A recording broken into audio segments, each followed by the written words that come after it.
Hey, Ryan Adams here, and in this video I'm going to walk through my step-by-step strategy to lose weight on a plant-based diet. These are 8 of the tips and insights that were actually really helpful to me back in the day when I first went plant-based and lost weight 10 years ago now, making me feel very old. And actually beyond that, these 8 things are rules, tips, insights, as I say, that I'm actually working on with my clients every single day inside Slim and Sustain. Slim and Sustain, we've had over 500 men and women from all around the world. I've coached over 500 men and women towards their ideal healthy body weight, all whilst following a simple but sustainable plant-based diet. So these are cornerstones, let's say, of the weight loss strategy and philosophy that I'm talking about with my clients every single day. So buckle up. I think you're going to find something helpful here. First of all, though, of course, meal of the day. If you're new here, this is what we do. It's actually savory oats, which I know some people freak out about, but I'm a convert. I love them. So I've got a rolled oats here. We've got some chickpeas, some shredded carrot, as you'll see, some rocket, arugula to my friends across the pond, few cherry toms here, and a little drizzle. I don't know how clearly you'll make that out, but a little drizzle of tahini for some creaminess and those healthy fats as well. Okay, let's get into it. Tip number 1, forgive me folks, we're hardly starting with anything particularly profound here, but actually I think this is overlooked by a lot of new vegans that get very excited when they go into a grocery store and see, oh, I can still eat cheese, I can still have meat, I can have faux meat products, I can have all my favorite things, but now veganized. Folks, these things I probably don't need to tell you, but these are really processed in most cases. They're incredibly messed around with. The fiber is very low, the caloric density is not that advantageous for keeping yourself in a calorie deficit so consistently. They're not very satisfying either. That's because of the fiber and the lack of other nutrients and because they're so messed around with. And so generally speaking, as a general rule, of course, it's product dependent. It goes product to product, rather, it's product dependent. You will find individual items that are better than others from a weight loss and a health perspective, but generally speaking, we're sticking to the whole foods. Like this little bowl you see in front of me, we're focused on the whole foods because that's going to, generally speaking, have the higher fiber content, the lower caloric density, and lead to greater levels of satisfaction, which is important when you're trying not to overeat so you can get that scale moving. Number 2, and this makes a world of difference for a lot of my clients on the scale, game changer. Try and reduce the snacking to just 1 or 2 occasions per day. I think a lot of people are grazing far too much throughout the day. Snacking itself is inherently not a problem. It depends on what and how much relative to your overall calorie targets to lose weight for the day. So this is not me saying all snacking is bad. No, of course. But I think if you're already eating large, very satisfying meals, and then you're grazing on 400, 500, 600 extra calories throughout the day from that handful of nuts and seeds, a bit of trail mix, even if it's something like dark chocolate, even if it's, I don't know, some bejeweled dates, dried fruit, we can say these are healthy, nutritious snack alternatives to the candies and the desserts and the sweet treats and whatnot. Yeah, okay, healthier, but at the same time, these are quite calorie-rich things. And again, you're totting up your day. Sorry to bang on about calories all the time, but I'm not sorry, actually. Why am I apologizing for something I'm not remotely sorry for? But I know it's boring, I know it's tedious to prattle on about calories all the time and people want to hear something different, but this is what you need, the rule that you need to abide by from a weight loss perspective. So you can still be eating healthily, but if those daily calories are totting up, because you're grazing on stuff maybe arguably unnecessarily between your meals, yeah, you could be in trouble. This could be really massively preventing your success on the scale. So the question to ask yourself is, am I really hungry right now when you're going to snack and graze on something? Am I really hungry right now, or do I have ulterior motives for doing this? I'm a little bit bored, it's 3 p.m, I'm looking at my watch, this is always what I do at this time. So it's more habitual, it's not necessarily required based on physical hunger and your body's demand for nutrients. It's more like, well, I usually eat at this time, so it would feel weird not to.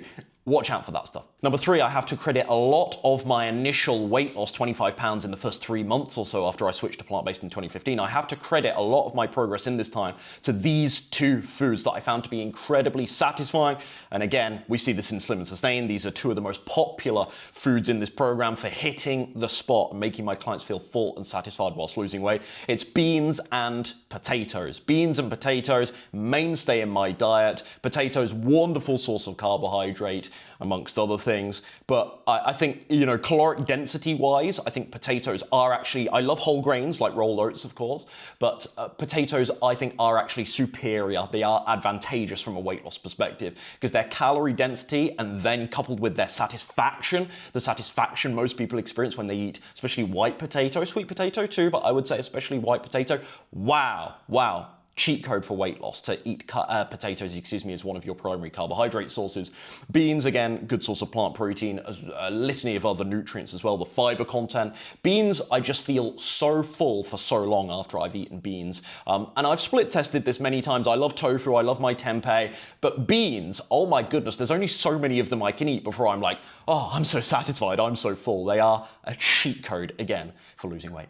Number 4, fruit is not to be feared, it's on your team. But sugar, as if it in any way compares to those ultra incredibly processed junk foods that not only have added refined sugars, may I add, but also lots of oils and extra fats, and they're extremely high in calories, very low in fiber content and other important nutrients. People look at junk food and they go, sugar! It's like, well, that's one component of it, but there's lots of problems with that food, not just sugar. So I think the whole sugar thing is a really reductive, simplistic debate. It's like sugar from what source and which kind of sugar and in the context of what in a meal. And I think it's always far more complex, but the sugar in fruit, in my mind, bottom line, is nothing to be concerned about. Not just that, though, but you think about the low caloric density of most fresh fruit, especially. I mentioned dried fruit earlier on as being an exception to this in terms of calories, but fresh fruit especially, coupled with the high fiber content, I just think fruit is amazing for weight loss. It has amazing potential for weight loss. Of course, what and how much always matters, but the risk of overeating on fruit is very minimal compared to things like whole grains and even things like beans, certainly things like nuts and seeds, which have a much higher caloric density. So I find that I can actually eat fruit in quite large proportions, and I'm still not gaining weight, and that's wonderful. It's a wonderful way to channel that natural sweet tooth, I find. And I made a video the other day where I talked about how I personally, still to this day, even though I'm in maintenance mode, have 3 to 4 servings of fruit per day. 1, because it's healthy and nutritious. 2, because I love it. But 3, oh, what a convenient time for some drilling. We'll pause, but 3, what was 3? I've lost it now. Sorry guys, I'm not that professional. I'm not on it today, am I, if that distracts me. But, ironically, it stopped there. What was 3? I don't know, but fruit's great.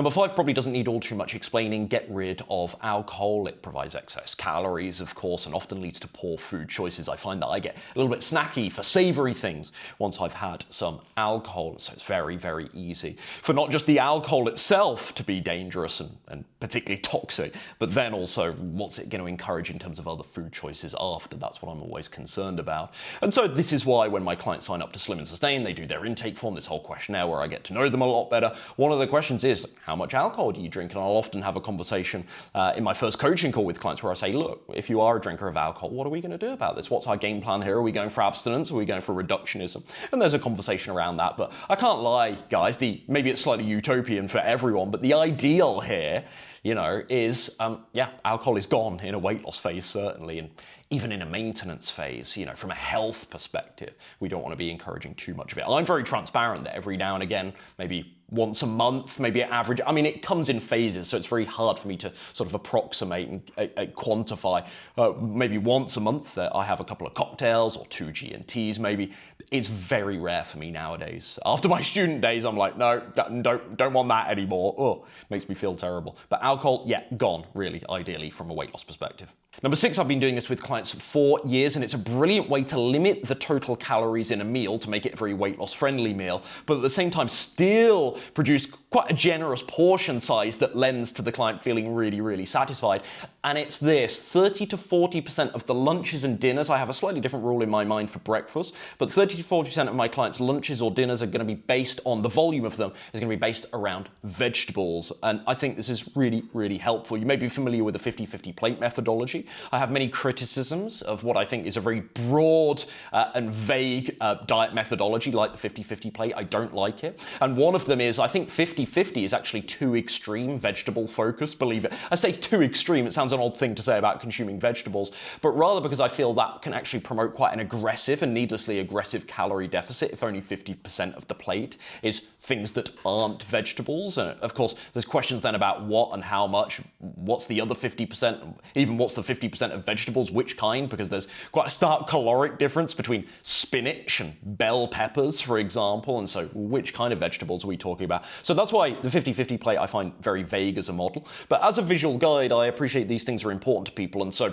I just want you to know the insight from working with my clients is I am thinking about their lunches and dinners, and I'm thinking, right, I want roughly 30 to 40% of this meal to be vegetables. And of course, the elephant in the room there is what's the other 60 to 70% and how does that break down? But kind of covering it here with mentioning the likes of beans and potatoes in my other videos. That's not the point I'm trying to make here, but when you do this, again, you are creating a certain percentage of the plate that is quite low in calories, basically, but still very high in fiber and lends, again, to the volume of the overall dish without the calories going up and up and up. So yeah, I find 30 to 40% to be a fantastic sweet spot. Number 7, if you're still not losing weight doing all of this, so let's say you've cleaned up your diet a lot, you're not eating lots of those vegan cheeses, and you're eating plenty of whole foods, and you're following the other rules, philosophies that I've shared today, such as lots of beans and potatoes, decent amount of veggies in your meals, 30 to 40%.